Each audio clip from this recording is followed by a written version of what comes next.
Hey guys, Trev from the Struggling Artist Podcast, and I want to talk to you real quick about Struggling Artist Record Club. The Struggling Artist Record Club is a vinyl record subscription service where I hunt and curate the best punk and punk-adjacent music out there and mail their record to your door each and every month. Imagine finding your new favorite band from across the country without ever having to leave the house. It doesn't get much better than that. The excitement of discovering new music just got that much easier. As a member of the Struggling Artist Record Club, you are going to receive some of the best music you've ever heard from bands you may never even heard of. Whether you've been collecting records for years or just starting out, the Struggling Artist Record Club is designed specifically for you.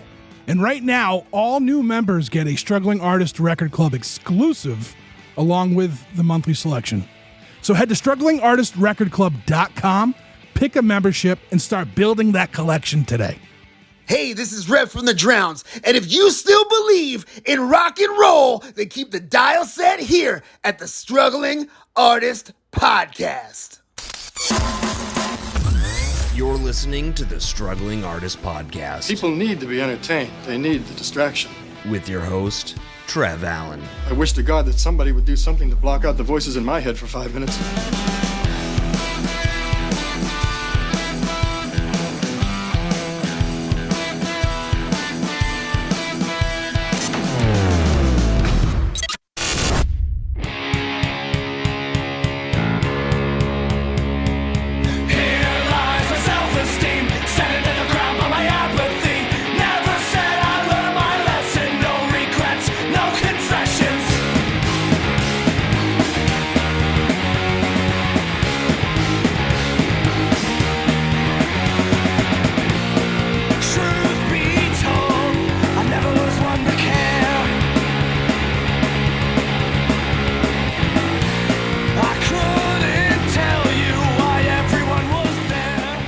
Ahoy hearties, and welcome back to another Struggling Artist Turntable for June of 2024. With me, as always, we have the man of many hats, Chris Chavez of Hardly Awesome Media, as well as 43 other podcasts to date. I think that list is growing. And also with us, as always, the super talented Jeff Bousquet, formerly of Dirty Decibels Podcasts. Gentlemen, how we doing? What's up? We're doing. It is Memorial Day weekend as we record this, and I thank you both for taking the time out of your holiday schedule to do this with me. We're back. It's the end of the day. It's the end of the day. I don't want listeners in their heads when they think about it, thinking of a sunny, beautiful day out and people are cooking out. We decided to just kind of hunker down and get on microphone. No, Chris looks like he's ready. He's ready for bed. Oh my God, I am so tired. It's been a very long weekend. Very long weekend. So since last you guys month, have good weather for Memorial Day? Yeah, actually, it's been pretty hot. Just today was lousy, but the whole weekend. Yeah, today's lousy too. Yeah, Friday, Saturday, and Sunday were great though. Nice. Yeah, we've had rain and thunderstorms all day today, and now we have crazy high winds. The worst thing about my job, I mean, it's really awesome. I get a 3-day weekend every other weekend, but like I forget when there's a holiday weekend. So I had no idea this was a holiday weekend until like Friday, and and it was a busy one, which sucks. Sometimes I feel like I didn't have enough time to do anything, you know. So Friday I went to a rehearsal dinner for my sister's wedding, which was on Saturday. Oh, that's right. So that was my weekend for the most part, you know. Oh, yeah. Did you guys do on wedding? Yeah, it was fun. You know. I didn't like dance or nothing, but someone knocked my beer bottle, and I caught it, so it didn't smash on the Nice. floor. But I had to I juggled it to catch it. Everyone was very impressed except for me because it was just stuff all over the floor, and it looked like I did it. No, it was a good time though. It was a good time. You know, I had family in from Washington, from the state of Washington, so I hadn't seen them since I was like 8 years old. So that was pretty cool. Wow. You know? Yeah. Nice. So what'd you guys? You looked like a mob boss. I know. I appreciate that. Yeah. Yeah. I appreciate that. You should go with the white, dude. You should go with the white suit and look like Kingpin from Spider-Man. Yeah. What did you guys John do? Allen. Anything going on? No, we Saturday night, Ken and I went to Faces and saw the Slow Death, this band from Minneapolis. They're really good. They played, and Massive Nightmares played, and Leisure Boys. Leisure Boys is Matt Murphy's band from Tied to a Bear. Oh, okay. And then Massive Nightmares is Tom from No Trigger. One of his. He plays in like 45 bands. And then the Fake Boys played 2 from Lowell, but we didn't stay because both of us were super tired, and the Fake Boys wound up going last. But the Slow Death was incredible. I definitely hope to bring them to a. I'm gonna have to check them out. Yeah, I got to bring them to a future episode pretty soon for sure. How was Pooza? I bought their record. I was really into it. How was Pooza? Pooza was great. Yeah. Yeah, Pooza was super fun. I caught a couple of new bands as always that I hadn't heard before too that were really good. Unfortunately, I didn't see Blind Adam in the Federal League. I wanted to because you love them so much, and I've still not seen them yet. But they were playing at the same time as Laura Jane Grace, and I decided I kind of wanted to end the weekend, like end the festival by going to see a set that I was going to be able to like scream along to and know all the words and everything and just have a good time. So, Sweet. yes, so I opted to go see her instead, but it was great. It was a good time. Lots of homies there. In the meantime, played, and was One Fall there again? No, One Fall didn't play, but Helen and Kyle just went. Kyle mixed Make War's set, so he was there. Jim was there from Other Humanity as well. We stayed with our friend Val. Devin K and the Solutions was really good. I saw Pigeon Pit played, which was super fun. Nice. Pete Bernhardt from Devil Makes 3 did a solo set. That was like, super fun. The Iron Roses were incredible. Jukebox Romantics played. Jeez, that's a huge show. So I'm going next year, dude. There's no way. So many homies, it was super fun. So If I didn't take off so much time in like this last couple months because of weddings and shit like that, I would have taken the weekend off last weekend to go with you. yeah, it's a good time. We should definitely go next year. It's definitely like an affordable festival. It's not super, super expensive. It's close by. You can drive there in 5 hours. Where's it at? It's in Montreal. Oh, okay, cool. Yeah. I like Montreal. Montreal's dope. Yeah, Montreal's awesome. Is that close to you? The weather was super nice. No, yeah, it's quite a drive. It's quite a drive for us too. But Yeah, yeah, it I might liked be it. I further liked for it a lot you. when we stayed. Yeah, it's about 6 hours for me. Oh, all right. So it's only Yeah. about like an hour more. Yeah. Yeah, Yeah. It's basically like 4.5 straight from here, plus stopping time and whatever. yeah. Plus how much time you Border. might have to wait at the border or whatever. Yeah. Yeah. So, but just a straight shot, it's like 4.5 hours. So Nice. yeah. Sweet, Nice. Always a good time. First time back since 2018. So it's good. That's awesome. sweet. Chris, anything? You went to a show recently, didn't you? Oh yeah, I went and saw some music, and there's a band that I saw. They're a newer band in the area, and they blew me away. And I'm gonna be bringing them for next month as my local. So I'm not gonna say much more about it Oh, damn. until next month. Damn. Yeah, yeah. yeah, they were All great, right. dude. They were awesome. Nice I was team. gonna send you a link to their stuff, and I was like, you know what? No, I'm gonna wait. I'm gonna put that out as my local. Nice. Teasing us already this early in the episode. it was Teasing good. the It was next good. episode. That's awesome. That's Yeah. awesome. I want you guys to know for today, my Hawaiian shirt. I have enough Hawaiian shirts for every day of the week now. And this one is That's a sick one. I like that the one. pineapples. I don't know if you can see it, but they're skulls.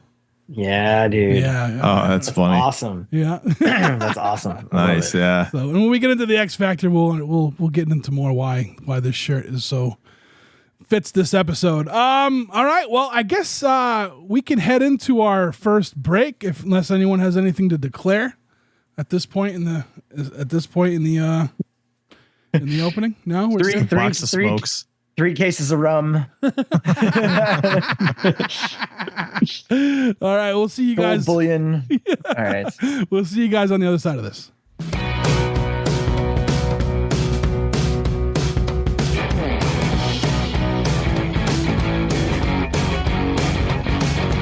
All right, and we're back with our local picks.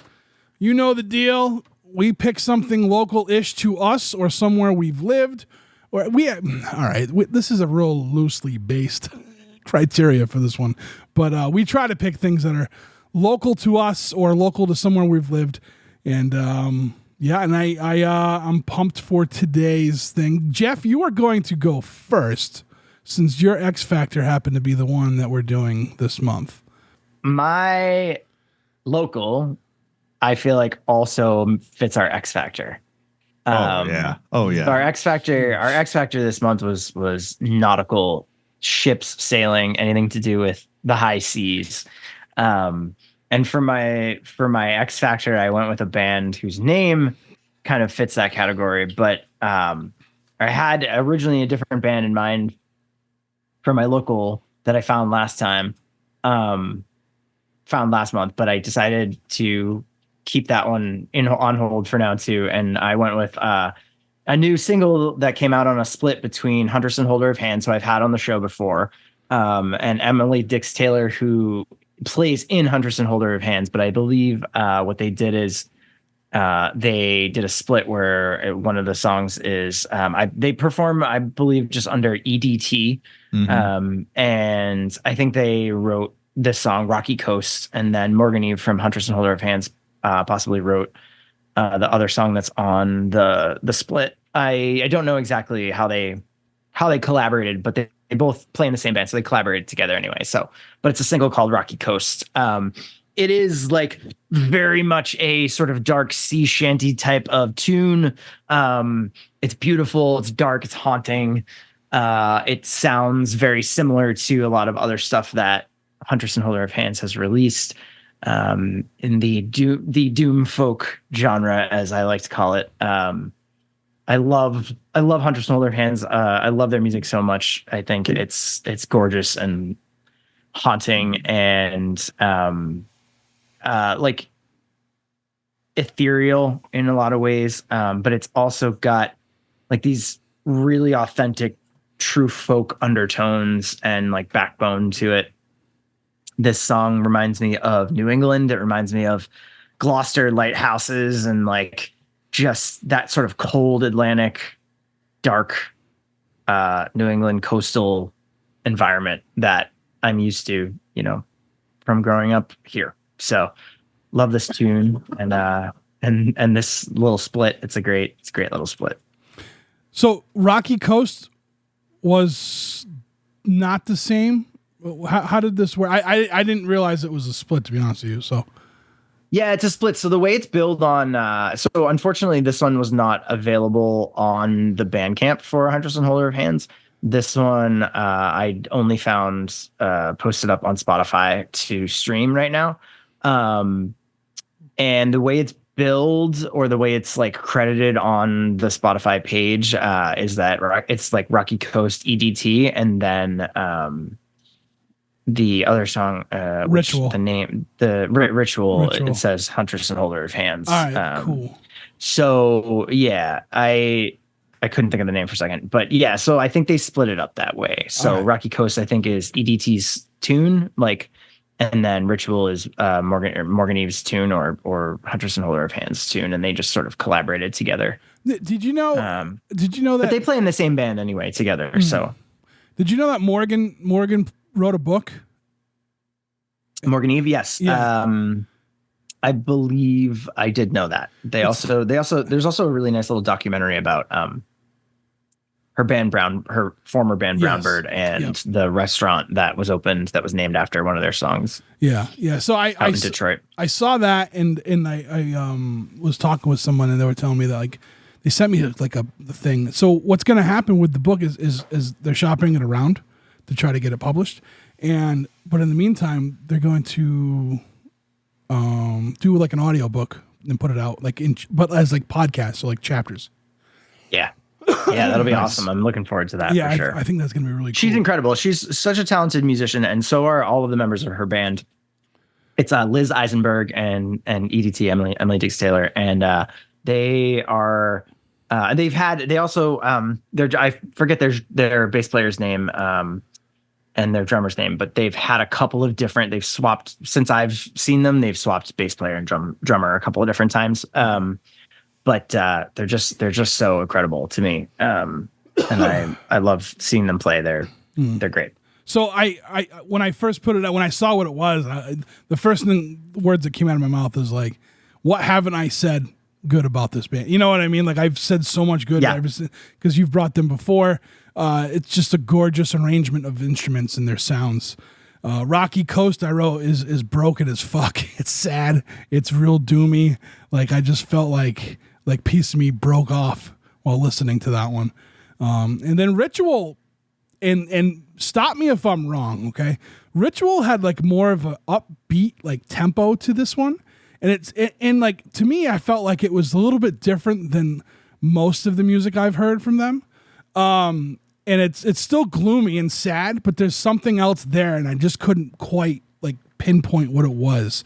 Like, it was just like the tempo, like, it's, I don't know, it's like sinister vibes, but like it's accepting. Like, instead of like being down in the dumps about it, like, they're accepting whatever's happened, you know. And they're like more, and they're like, now there's like a bit of anger in there, like that sinisterness is like coming out. You know what I mean? Like they're accepting that this is what it is. And I don't know. It's like allowing like something dark to take hold and kind of drive. And that song really reminded me of that. Like that kind of a feel, you know. I dug it. This was awesome, Jeff. I'm happy. Like, whenever you brought, is it Brownbird? Was the name Brownbird? You brought, I think I brought both Brownbird and Huntress and Holder of Hands to the show before, and I think we had this discussion where we were like, we're kind of at a point now where like we can bring, you know, we've had artists on long enough ago that have new stuff out now that like because we've been like, can we repeat? Can we bring someone back, you know, again? And sometimes, you know, we just have to, because they just put out stuff that's so awesome. These two songs are like up there for me for 2024 after hearing them. So that's. Yeah, I dug it too, man. I agree with you in terms of how Ritual and Rocky Coast sound different. For me, Ritual is the highlight on these two tracks. I've really, really loved it. It's exactly what you said, Jeff. So you used a few words like haunting, ethereal, and gorgeous. Like, gorgeous for sure. The sound of both songs, the band, these artists, their voices, the music. It's just gorgeous, and the production on it's so good. But that first song, legit, like you're right, like it evoked images of like, you know, the rockier coast maybe, and the lighthouse and the ocean spray coming through, and maybe a fog, you know what I mean? Like, you could literally smell the salt water in the air listening to this song. You know what I'm saying? It was good, dude. I loved it. And I immediately was thinking to myself, oh, this is perfect, because this fits the theme of you know what the X Factor. Yeah. And I hadn't heard your X Factor yet, so I was just like, oh, this is just going to be an all around just like seafaring sound to Jeff's picks. But yeah, dude, I enjoyed this a lot. And it's funny because I was looking up EDT and I didn't see anything. So is their name actually spelled out when you're looking for them as a solo artist, or is it strict? Because I couldn't find anything with EDT, at least not when I was looking through there. No, aside from Spotify. Sorry, I just realized that they put this out, and Rocky Coast was the one that I wanted to like, you know, kind of focus on as the pick, just because it was kind of both fit the X Factor and was like local. I'm not sure the specifics of like how they're performing. I just know that they're all in Huntress and Holder of Hands together, and then the way that this was billed on like as the credits says Huntress and Holder of Hands / EDT.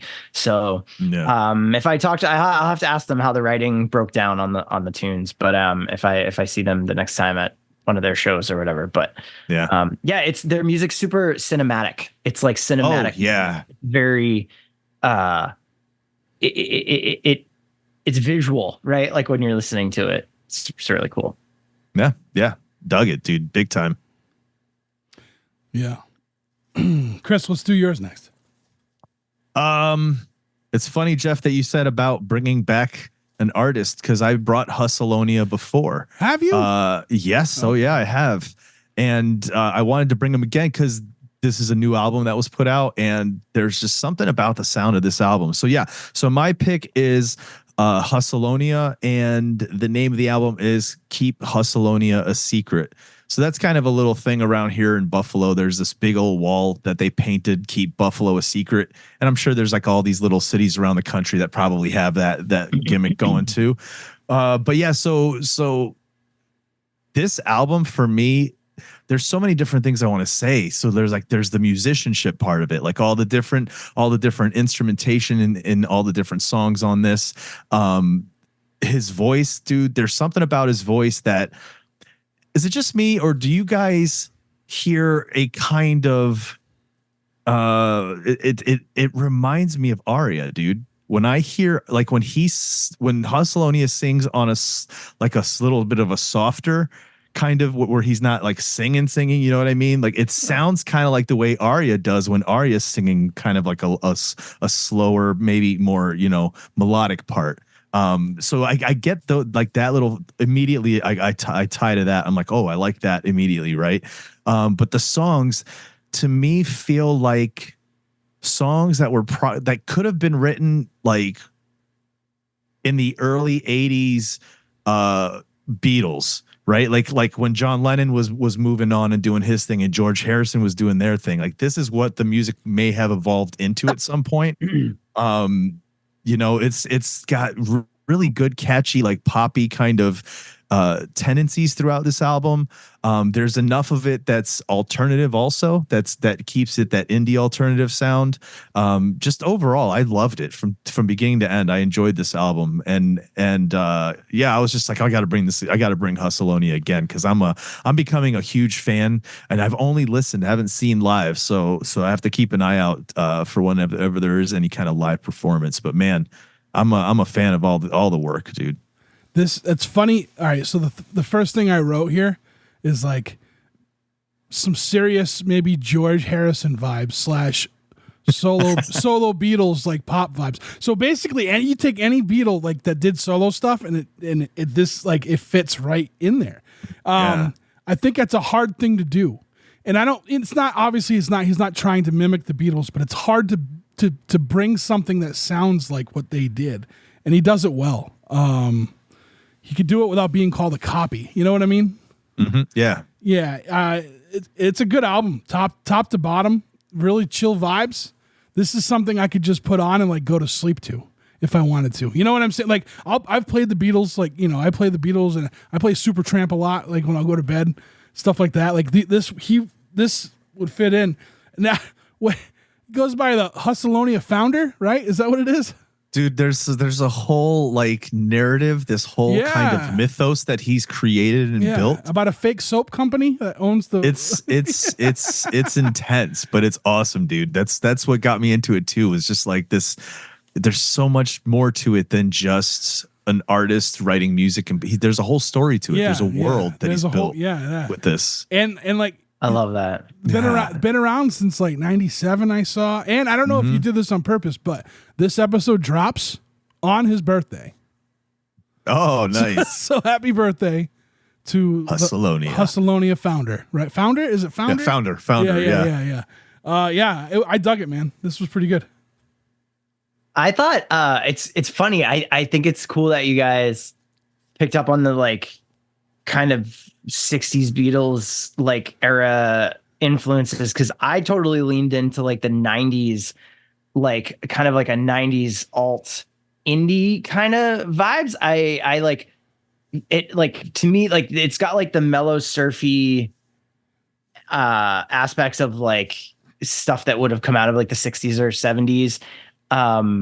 But then I also hear like these, like there's a mix of like, to me, I hear shades of like Weezer type punk, and then also like Fastball, or like They Might Be Giants, or like Fountains of Wayne, like that kind of lighthearted, goofy. They're almost like a little goofy at times. They have like these kind of like goofy little guitar riffs with like the bend, like anything you do with kind of like a whammy bar and like, or like those bendy kind of like guitar, bendy little surfy guitar riffs have like, I feel like a little bit of a humorous quality to them.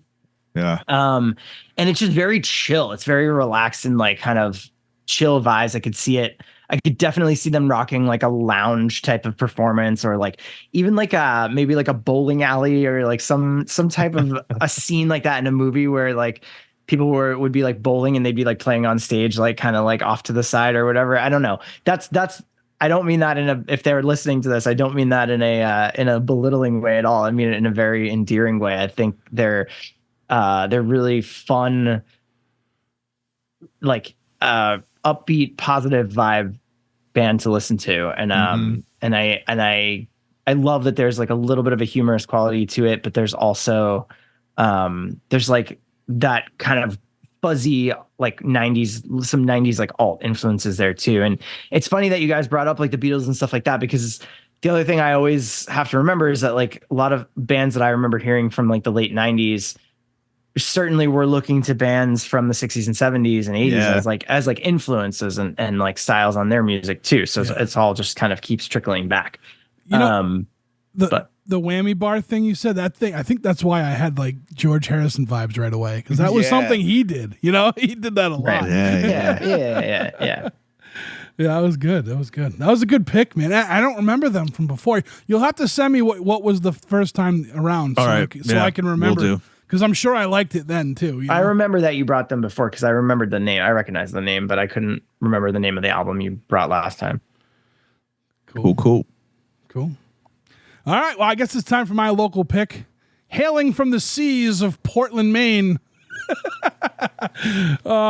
we have Gasoline Dream. The album's called Life's a Dream. Reasons why I picked this. I love the cover. Like, I think the cover is just like, it's kind of simplistic, but it's like really, I don't know. It just pops. Ominous. Yeah. Another reason is Dan from the Movie Cellar was on Struggling Artist Radio. We did an episode and it dropped this past weekend. And this was one of the bands that he brought, and I really was enjoying it. Like, so he talked about something about music that gives you like the stink face syndrome. And I was like, that's what this does to me all day long. I've been really digging like power violence lately, and I think it's because of Dan. I think this one had great breakdowns. The song Die in Debt is so fucking good. I don't know. I kind of like what I've been seeing coming out of like the Portland area, and a lot of it has to do with Dan. Misery Whip, when he came on, that was a band that he brought from there. He brought a couple of bands from his area onto the Struggling Artist Radio over on the Patreon. Plus the name Gasoline Dream, it sounds like the crazy cousin of Tangerine Dream. So so I dug them, man. They were really good.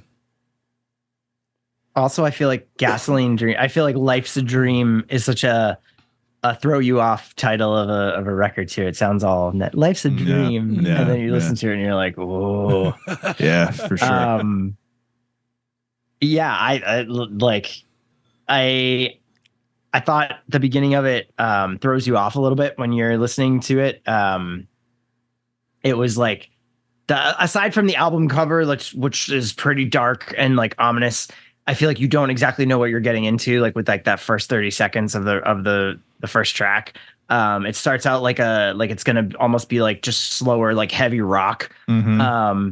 And then I wrote down, it just blasts into a throaty mid fast tempo hardcore that is like very familiar and very like, oh shit, okay, here we go. And I also mentioned, like, wrote down that I'm really glad to know that some of this stuff is coming out of like good old Portland, because like it's always refreshing to know there's more coming out of Portland than like, beanie hats and like a lot of LL Bean, granola folk kind of indie folk, indie folk records and stuff like that. Now I'm saying that in jest. I know that there's like tons of great musicians from Portland.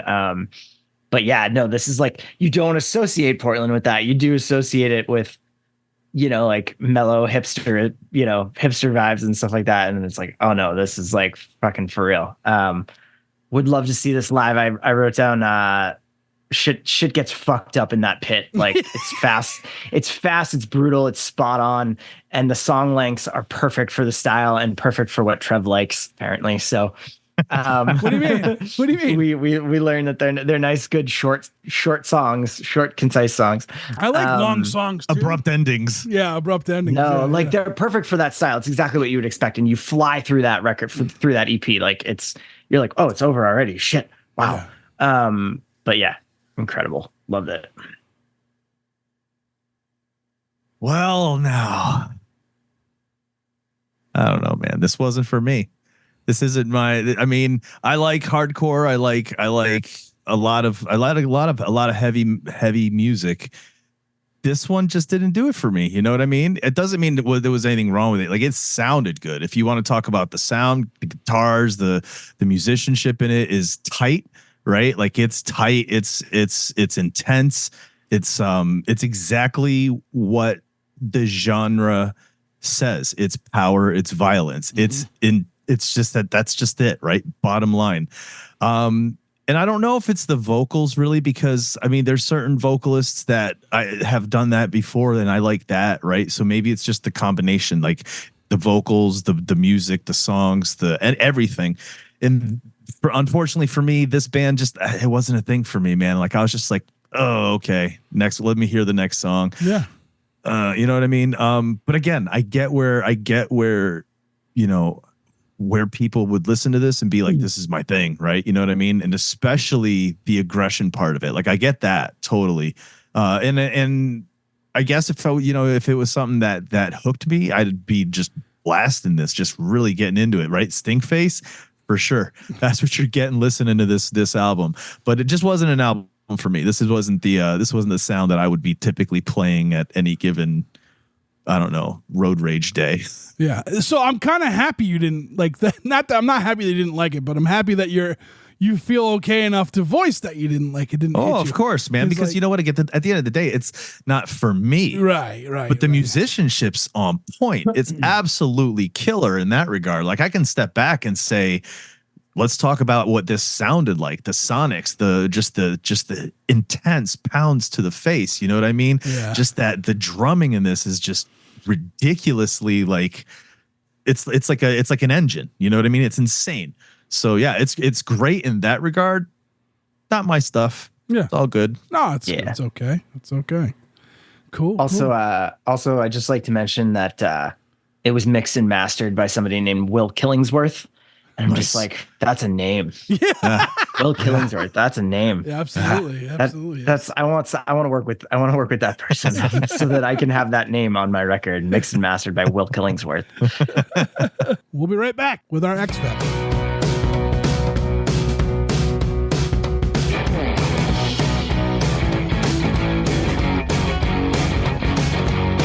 And we're back, and it's time for our X Factor portion of the podcast. Yeah, Jeff, I don't know. Let's just get right into it. Tell us what you picked. Tell us why you picked it. All that stuff. Oh, yeah. So I picked like ships or nautical, sailing, anything to do with like the sea. Nautical theme. We've kind of been on a water kick for the last like 3 months. We did rain.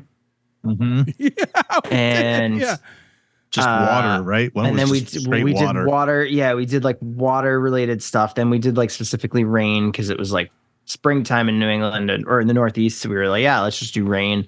And then I was like staying on the water theme. So I guess for next month, we're going to have to deviate away from water for a while. But and we were originally going to have Growler on as a guest, Growler from Thou Merciless Graves on this episode. And Thou Merciless Graves writes these beautiful, intricate sea shanties that are dark and ominous and metaphorical and like tell a lot of allegory and like stories for interactions between people in real life. And so we were going to have Growler on to be a special guest, but unfortunately they weren't able to make it because they're over where are they? They're I forgot. I don't know. A different country. Yeah, they're out of the country. I forgot where. She had told me, and I just can't remember now. Yeah. So anyway, we went with we decided to go with like a nautical sea theme this one. So, I love the ocean. The ocean's my favorite thing, my favorite place to be. So I'm naturally gravitate towards music that's in that theme. I think kind of my songwriting and my like imagery that I associate with the stuff I write is generally all sort of very sea based. So yeah, this was naturally an easy one to kind of pick for me. So I want to sidebar real quick. When Chris had the pick, it was like water, right? It was just water or rain. Yeah, I think so. Yeah. Rain for the rain showers. So I had, bring in Mayflowers. Yeah, so I had picked something, and then I actually changed it last minute, and I'm glad I did because I was going through the past few months' picks to put them into the spreadsheet online, and it was one of Mike's picks. The one I had picked originally for that month was one of Mike's picks from like 2 months before, so it makes sense. It makes sense why why I had it. You know what I mean? Nice. Yeah. Also, I have an update on Mike. He texted me the other day. Hey. He just sent me a bunch of pictures of him with Blind Adam because he happened to see him, and then just exchanged some nice words. I told him I'm happy he's doing well, and that we miss him. So nice. Yeah. All right, so I guess you ready? You want to get into this, Jeff? You want to start? Sure. So, we always have our X Factor, and we try to be creative and open minded with like the X Factor. Anything can fit the X Factor in theme, in name, in album name, in artist name, in song name if it's just a single, whatever. And so I originally had a different plan. And then I went to Poozza Fest last weekend, and I saw this band Late Waves, who I originally was supposed to open up for at O'Brien's in a few weeks, but the bill got changed. But I actually met the bass player from this band 2 years ago at Fest. We were staying at the same hotel, and I kind of slept on seeing. I missed their set at Fest that year because they had already played by the time I met him. But I kind of slept on getting on board with this band for too long because they're really good. And they're called Late Waves. They're from Jersey. And so they fit the X Factor technically in name. And I thought that I would bring them because I had just seen them at Poozza, and then I saw them again on Wednesday at O'Brien's. They were on their way from Montreal back down to Jersey to finish out their tour. They're super nice folks. They're a 3-piece pop punk kind of like upbeat pop punk emo-ish kind of music. They've got a lot of they've got that like sort of Long Island emo tinge mixed with like Jersey punk rock, which I really love. And they're really good as a 3-piece live. Their sound was like really full and like really dense. Their guitarist Mike is super talented. He plays like really great lead parts. And they just kill it as a 3-piece. It sounds awesome. Their music's like pretty upbeat. It's pretty like it's pretty positive. It's like very super fun to listen to. It's very anthemic, I guess is the word I'd use. It's got like those big choruses and stuff that you can sing along to. And their big single off this latest record, which is a self-titled record, is called Frog. That seems to be the one that like they generally play that one loud. They close their set with that one, and seems to be the one a lot of people know the words to, but super catchy tune. Yeah, it's just a great band all around. So I figured technically they fit with their name, so they were this month's X Factor for me. I didn't really get a pop punk vibe, but maybe I did. I don't know. Everyone knows I don't really play into all that stuff a lot of the time because I like what I like. But I got to tell you, I had huge Red City Radio vibes from this band. Like, I was like to the point where I looked them up to see if because Red City Radio is no longer, so I wanted to see if these were like some of the members. They're not, but no. this was solid fucking rock and roll, if you ask me. Like I was into it. Yeah, it is. Yeah, for sure. You know? It definitely overlaps a lot of genres. I don't think it's like It's pigeonholed in one genre by any means. Yeah, I mean, I just wrote like, it's solid fucking rock and roll. This music's great. It fills a void that I have now that RCR is no longer. And I like that. And like they had a poppier song on there, like a real poppy kind of song about a wedding or something. Is there like a wedding, like a song? I only dance at weddings. Yeah. It was like super, like it was, and again, it's like you're saying, like you can't really pigeonhole what they're doing. That was like real, like to me, that felt like a pop song almost, and it was really good still. Like it still had the element that made them. You know what I mean? Yeah, I was a big fan of this, and I can't wait to hear what comes from them. I would love to see them live at some point.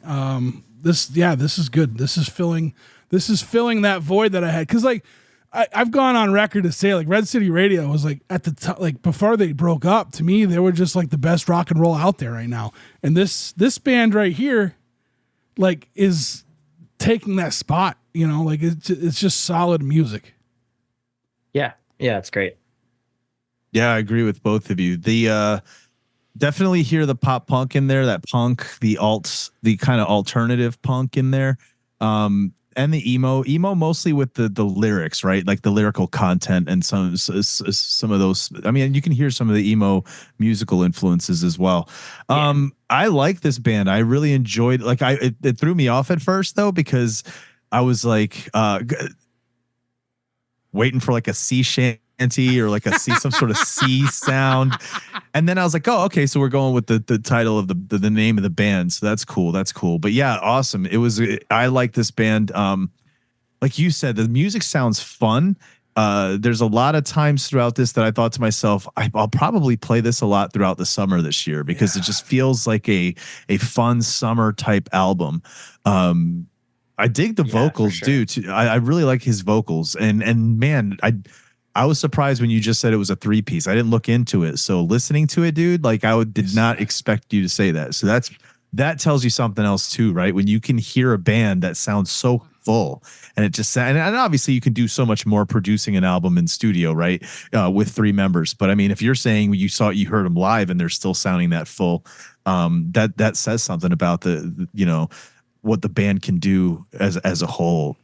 Dude, yeah, I dug it. I really enjoyed this a lot. Late Waves is for sure going to be adding to the playlist. Yeah, I love that you mentioned the summer vibes too. Big summer vibes. Huge, for sure. Yeah. Huge summer vibes, which also plays into the Nautical thing, if you ask me. You know what I mean? Yeah, totally. Yeah, there you go. Totally. There you go. Yeah. Oh, heck yeah. Play this when you're out on your boat, man. Who's got a boat? They're very much Wait, I think they're from Asbury Park area. I think so too. I think I saw that. Yeah. The big, that whole like Jersey Beach, coastal East Coast Jersey pop punk kind of world, I think, is where they kind of come from. So, Jeff, let me ask you. We're gonna sidebar again. What's your favorite beach?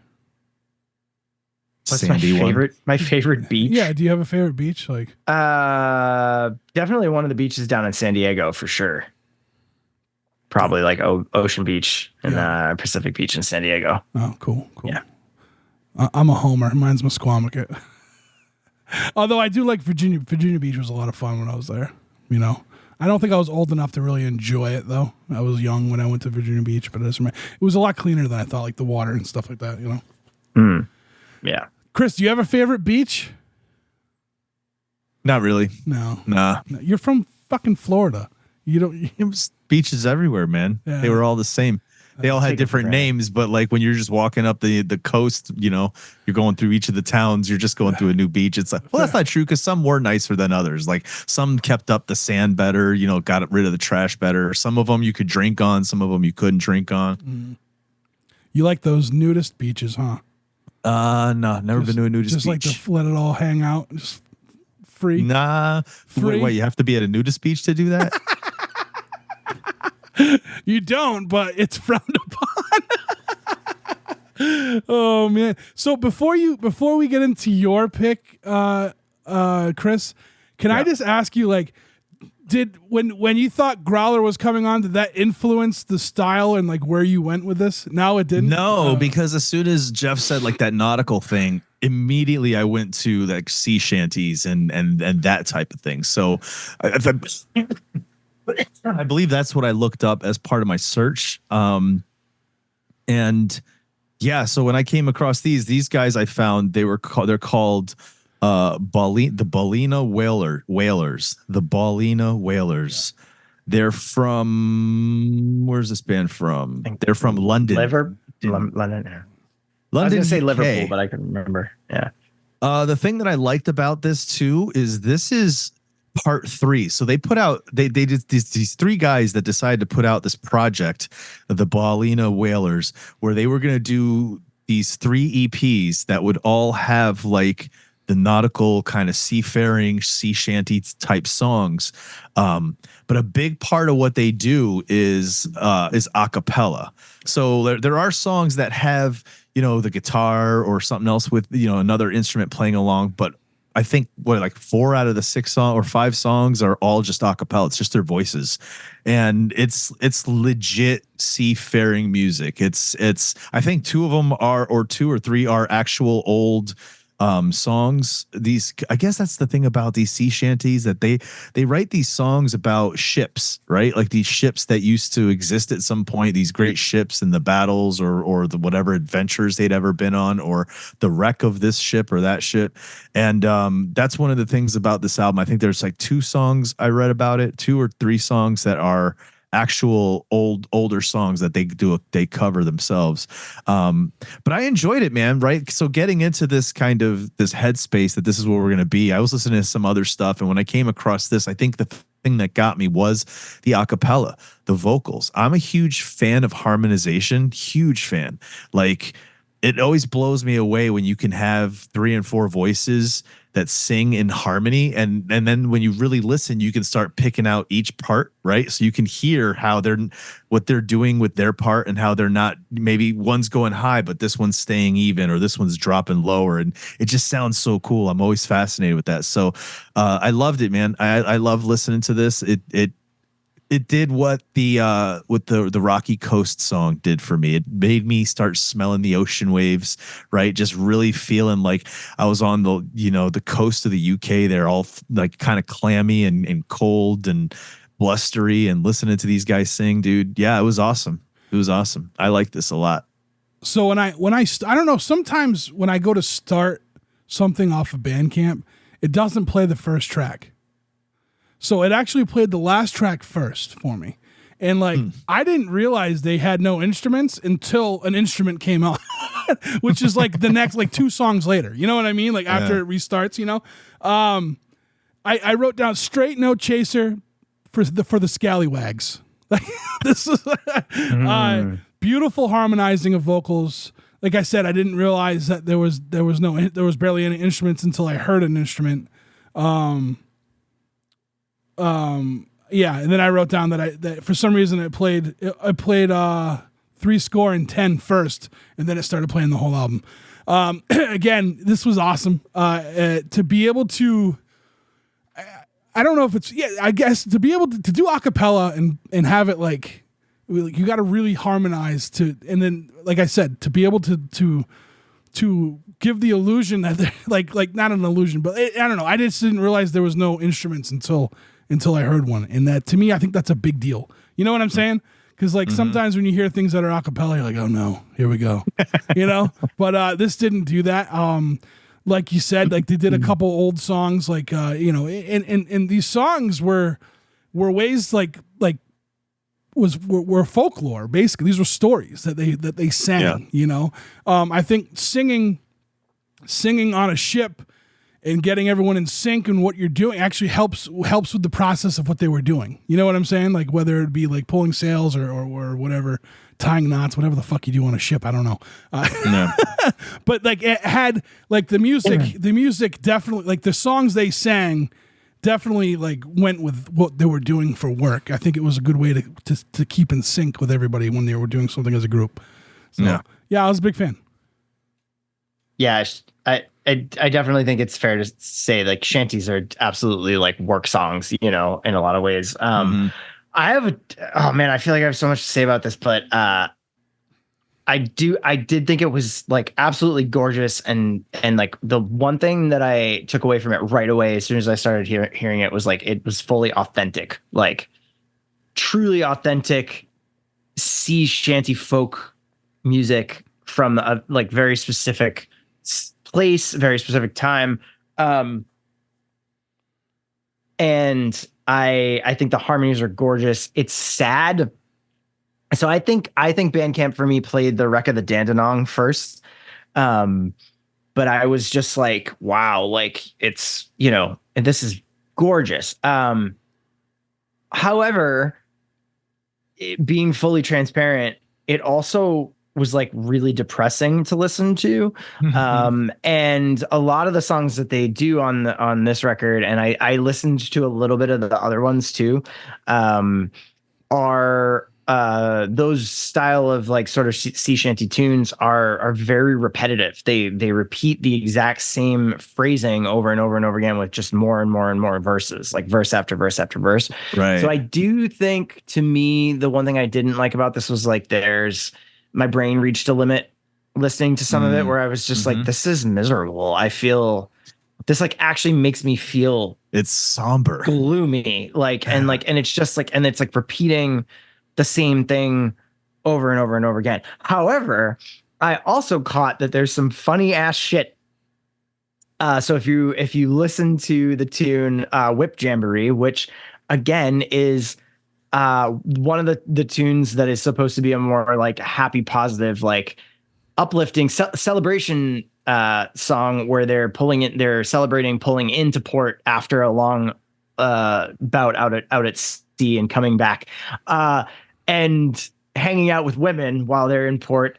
He literally sings the line, "I'll clean your flu tonight." And the chorus that keeps repeating is, I heard that line and I was like, wait, what did it just say? And then like the chorus that keeps repeating is, "Ginny, keep your ringtail warm."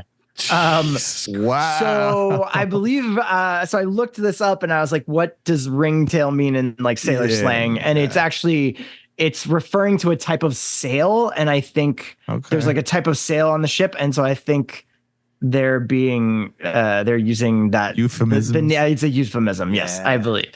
So it's "Ginny, keep your ringtail warm." But even that song, when you get to the last verse, they're sad again because they have to leave again, and they're going back out to sea again. So like again and again, it's just like a fisherman's life was always misery and sadness and probably death at some point on the seas.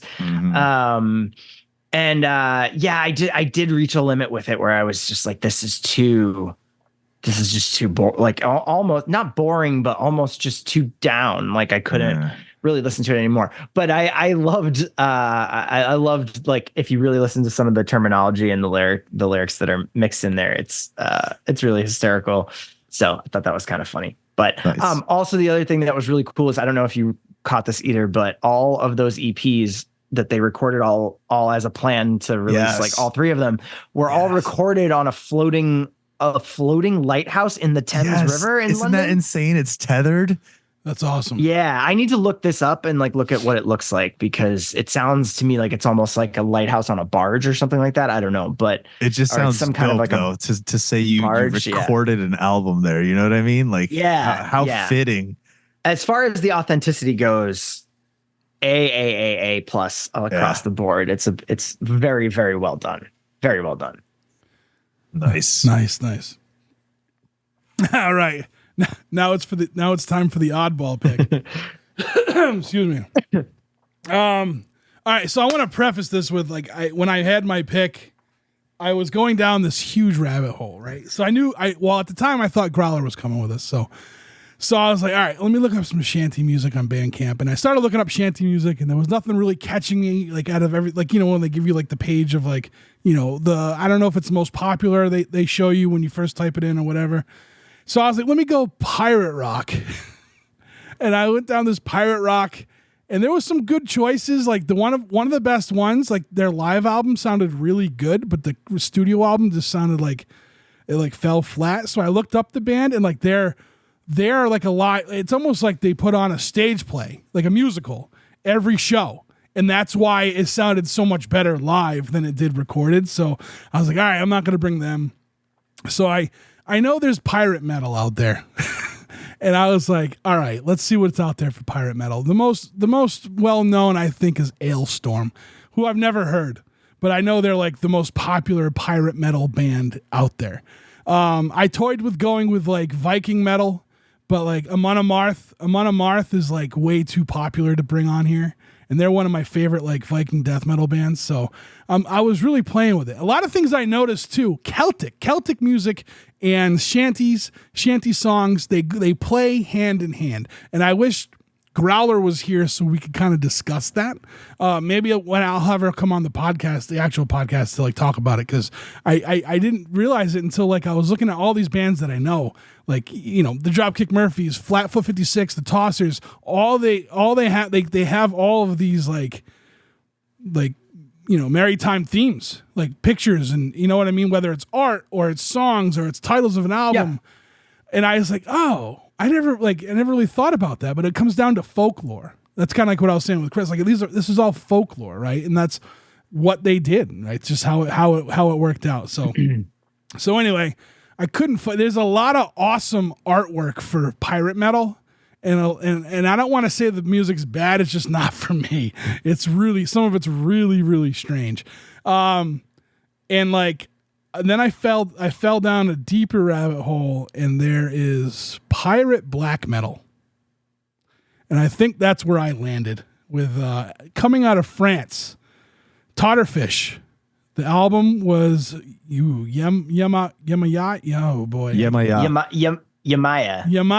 Okay, Yamaya. I don't know. Maybe it's Yamaya. Yeah, she's a goddess of the ocean. She's okay. In Santeria. Yeah. Yeah. Okay. I looked it up. Sometimes it's spelled Yamoja, like Yemoja, Yamoya, Yamaya. There's a whole bunch of different spellings, and it was yeah. They basically the mother of the Orishas, like the ocean. Yeah. So what caught so the Orishas are all like mini spirit gods kind of a thing, and she's kind of like seen as the head of over all of them, but she's considered the goddess of the ocean. Yeah, that's awesome. I didn't know that. See, I did more research on everyone else's stuff than my own. Yeah, that's awesome. Well, my stepmom's into Santeria, so yeah. Okay. I looked it up. Familiar with that. Yeah, I looked it up before we came on the Zoom call, because I was super curious what it meant. I was trying to see if there was a translation, if it was French. Yeah. Or what it was. Yeah. I was interested in this. I can't wait to really talk, because I know, yes, you know, yeah. I know that. So I was like, so we're going to get into some Caribbean, I guess. So not at all. The first thing I'm going to say is all of their albums are concept albums, which I thought was pretty cool. This album narrates a full story of the Totterfish crew facing their fear and seeking for immortality. And I was like, yeah, I'm sold. The cover of it's dope as hell. I'm like, let's see what this is all about. And then the first thing I wrote was, this is wild as fuck. The viciousness of black metal with pirate accordion isn't what we asked for, but it's what we needed. And Totterfish has all of that. It's a concept album, and it's awesome. Storytelling is absolutely great. The mythos is solid. There's more pirate metal out there than I thought. Not entirely, but like what I found wasn't entirely deep of a pool of it. Yeah, and like, in my opinion, the heavier the better when it comes to this stuff. I absolutely loved this one. This, like, it had the craziest breakdowns I had ever heard. The first three songs. So there's a prologue, but then it's Rise of the Black Flag, Back to Nassau, and Another Sunset. Like, those three songs, like, is what I didn't have to hear anything else. I was like, this is what I'm bringing. You know, and then I listened to the whole thing. I actually kind of dug it. I kind of dug this. Like, it's weird. Like, I never would have thought black metal with an accordion would be good, but I think they do it well. Yeah. So that's my pick. I actually want to sample this if you guys are up for it.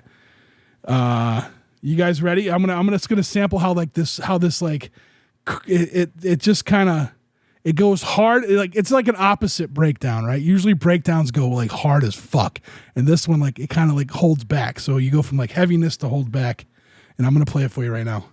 Let's see.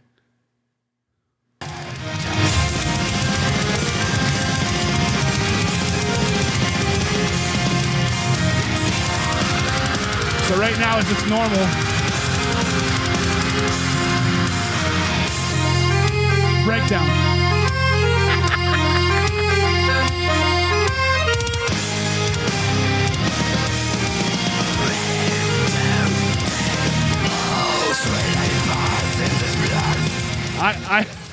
I thoroughly enjoy this music. This was so good.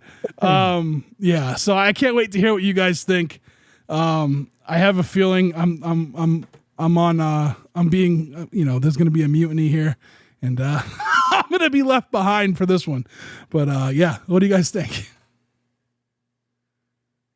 Who goes first? Who goes? I go. Chris, do you want to go? You can go. So this is definitely extremely heavy. When it started, it's so each of these tracks is Roman numeral. It's just parts, right? Parts of the stories, parts of this epic tale. And it sounds like the soundtrack to Epic. Like it's got a very epic kind of adventurous, grand sound to it.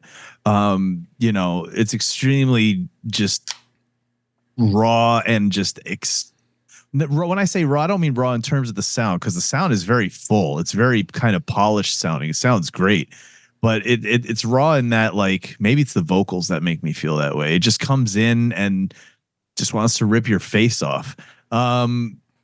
There's the pirate side to it, right? I guess if you have an accordion, that makes it pirate.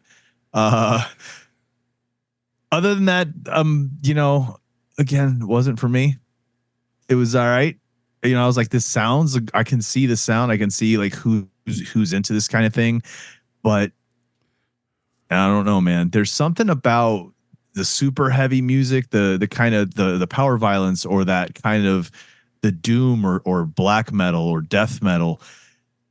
When the vocals fry a certain way or waffle a certain way, when it hits a certain key, right? Whether it's a certain key on the higher end or a certain key on the lower end, there's a certain like window that I enjoy, but once it passes the higher end or lower end, right, then I'm just kind of like, this ain't mine. This ain't for me. And that's the only thing I can say about it, because it sounds great. Like, it doesn't sound bad. It doesn't sound bad at all in terms of like the way I said before, right? The musicianship, the way this band plays, they're tight as hell, man. And when you play this kind of music, you got to be tight. You can't be sloppy. You can't have kind of like errant notes here and there, right? This is legit crazy tight. So it's cool in terms of what it is, but not my type of album, not something I'm usually banging. Cool. I said Wednesday, May 1st, when we were thinking about what to do with the X Factor, and I wrote ship sailing related sea shanties, pirate songs, and then I wrote ... pirate metal with a bunch of question marks. And then the very first thing I said when you sent this almost a month later was, holy shit, you actually found pirate metal. Pirate metal, yeah. So it was my original thought, and then I didn't even do the work. Trev did the work and found fucking pirate metal. Yeah. Holy shit. I had to go through a lot of it to find this. So of my notes, the first thing I wrote, does for the sea what Ghost does for the devil. Yeah, you could 100% brutal and carnivalistic at once. It is like this guttural Nordic death metal with the vocals and the riffs, but it's underscored by this constant. So I wrote down, accordion / organ. I couldn't almost tell if there's like an organ or like a chorusy effect on it throughout part of it, but it's got this like definitely this very like creepy carnival-esque kind of lead parts that they're doing with an accordion. It's wild. It's definitely like I definitely would say the very first thing that I thought when I first heard it was that it's theatrical, like Ghost is, that it is to a certain extent shtick. Like, I don't think you could, I hope that they don't, like, as a band that they embrace that, because I feel like you kind of have to like do this well. You know what I mean? Like, there is a certain element to it that's shtick. But as soon as I read the Bandcamp thing of like, this is a concept album, it's narrating like a story, I was like, of course it is. Like, that's perfect. Like, this is like, it's unlike anything I've ever heard. I have not to this date ever heard anything that sounds like this. It sounds like this unbelievable cacophony of like different styles and influences. The Celtic thing is there. It's big. I heard it way more in this than I did in the Bellina Whalers. Like, just that some of those riffs and those organ riffs and stuff like that, I'm like, it's very Celtic sounding. It sounds very similar to like, Celtic punk riffs and stuff like that. But then you have like just this driving, like guttural death metal behind it. I really would love to see what these guys look like live. I hope that they fucking do the Ghost thing, but it's pirate themed. Like, I fucking hope they come out in like the 3-cornered hats and the fucking white shirts, but they have like zombie fucking makeup like on, blood, and just like blood, blood and like fire. That might win me over, man. Just seeing it live. Yeah, I mean, I really think that's got to be like what you got to do with a band like this, and you definitely have to lean into it. Yeah, I also couldn't tell. So I think they're singing in French, I think. But I found I couldn't even tell. Like, I couldn't even hear the lyrics that clearly if it was all in English or if it was in French. But I found the lyrics to the songs on a different website because they're not on the Bandcamp. Yeah. I wish that they were on the Bandcamp. I cannot read some of these lyrics on the air, but it's fantastic. And it literally is like Rise of the Black Flag is like, at the dawn of the 18th century, the golden age of piracy was raging. Peoples of the ancient world hunted the pirates of America. It's telling a whole buccaneers, miscreants, obsessed with gold in spite of laws. Like, it's narrating a whole story. I think part of that brilliant. I think part of that is why I like it, being a storyteller. You know what I'm saying? It's so brilliant. Yeah, I love that. But they're also like these short, like they don't rhyme. They're not like, so I don't know. I have to go back and like actually listen to the songs and see if I can line up some of these lyrics with like the screaming that's in the songs, just because it's hard to hear, metal vocals are like that most of the time. But God damn it. Yeah, this is wild. It's absolutely wild. Cool. I think it has a place. I don't think this is going to be something I play every day, but I did buy it because I was like, this is fucking good. Like, there's good black metal in there. Like, it's good. Like, how, you know what I'm saying? Like, how it comes off. It has that certain, like, just like you said, the organs and the accordion. Like, it's something I've never fucking heard at something like this, Granted, I heard a lot of it through all the stuff I went through, but this to me was the best that I had found. And again, I thought it was a lot of fun. And I'm glad Chris, I'm 0 for 2 with you this month. Huh? Oh man. Yeah, try harder, Trev. You gotta try harder. We're gonna do muskets and swords at dawn, or what? Are we? Walk the plank, dude. Walk the plank. Every dispute over music has to be solved with a duel that meets the themes of that month's X Factor. That's amazing. Oh man, that's awesome. All right, well, let's take a quick break and come back and wrap this up. How about that?